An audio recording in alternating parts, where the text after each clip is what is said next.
Hello and welcome. So I guess you're wanting advice on which single brace stand to buy. So I'm Angelo Sokos, a professional musician. Hiya. And I've been working with pianos and keyboards for years and years and years. And I'm just going to do a really quick, like 2-3 minute video on the 4 main different types of single brace stand and the companies that make them, just so you can make a really super quick choice. I've seen a lot of YouTube videos where people just go on and on and on, talking. You just want to basically know the information, yeah? So let's do it. Okay, so you got this one first. What you want to look for is that they're welded at the edges, okay? So any parent or, musician looking to buy, make sure it's welded here. If it's not welded, it is no point even buying it, okay? So you know that's not going to rock back and forth. Okay, you then want to look at how thick or thin it is. So this is a really skinny one. Yeah, very, very thin. So ideally that's not going to be for a particularly heavy keyboard. You want to maybe only go up to about 12 kilograms with that just to be safe. Locking mechanism on this. This is a quick link. Quick lock.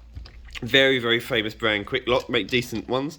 And this is like a teeth idea, which is really good. And the teeth idea is the only stand that allows you to go totally flat to totally upright, and you can put that at whatever height you like. Yeah.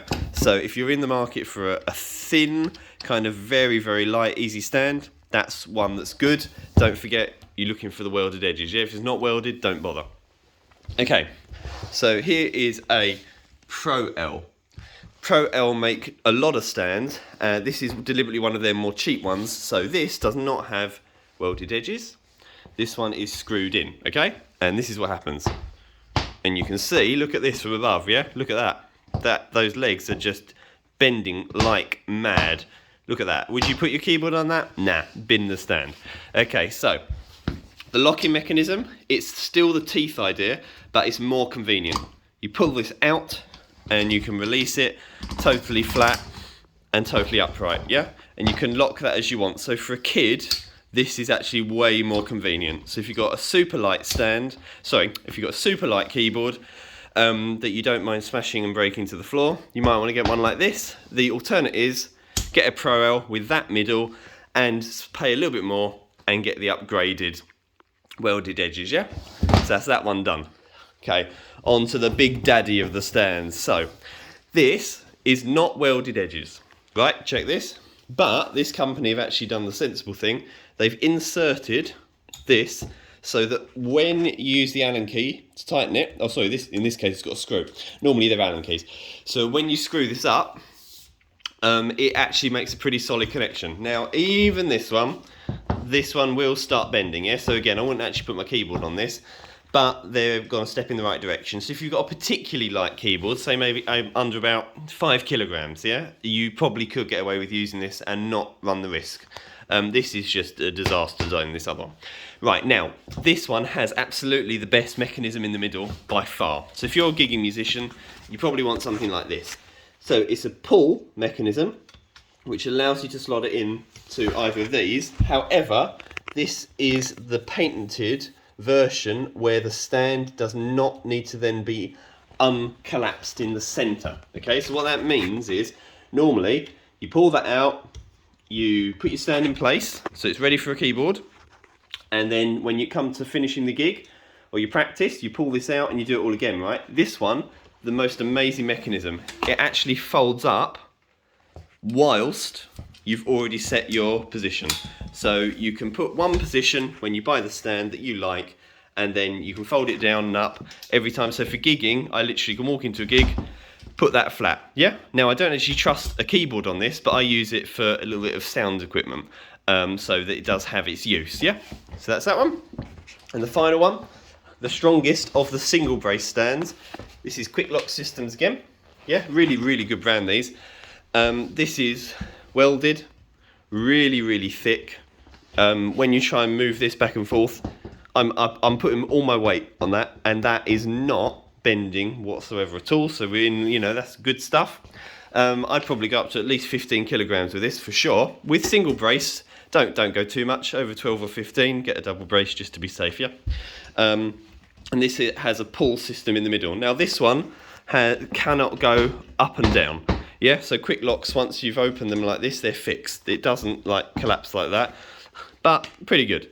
Now, if you wanted to, you could get a double brace, which look like this, yeah? A double brace are much stronger. They can take considerably more weight. I put 22 kilograms on this one. So you have got that. However, one thing, if you're a parent, yeah, checking out a new keyboard for a student, you want to make sure that the keyboard they play on is the same height as an actual piano. Actual pianos, so if you're in a school, the piano might be a bit higher because for health and safety they have to put little feet on them or little wheels so they can be pushed out the way in an emergency, okay? That's the part of, well, in the UK at least. However, in a house, you know, it's probably just going to be as it is, you've stuck it on the floor, maybe a floor protector raises it, but it's basically the same level. But there's a huge flaw with Quick Lock. Quick Lock are basically built to be standing up and playing, yeah? So if you did want your student to sit down and use any of these, don't purchase them unless you know what height the keyboard can be at, right? So check this out. I'm going to put it on the table just momentarily, and I'm going to put my keyboard on here and I'll show you the problem. Yeah, so I've put my keyboard on that at the lowest setting. Okay, can you see a really actually makes it look better. Let's have a look from this angle. You can see a really obvious problem, that the key bed for my piano is there. So you're going to practice at something totally the wrong height.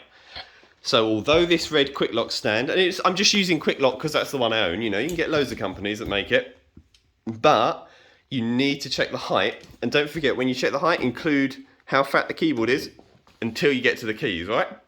So that's one really big word of warning. So for example, this one, when I put a keyboard on this, because it's fairly low, that's probably going to work. But some of the other ones don't. So do watch out, yeah? Because they can be way too high. And this is at its lowest setting. When I put this one at its lowest setting again, with a keyboard on there, it's still too big. What you probably want to go for is one of these teethy ideas, like so. Yeah, you can see what they are.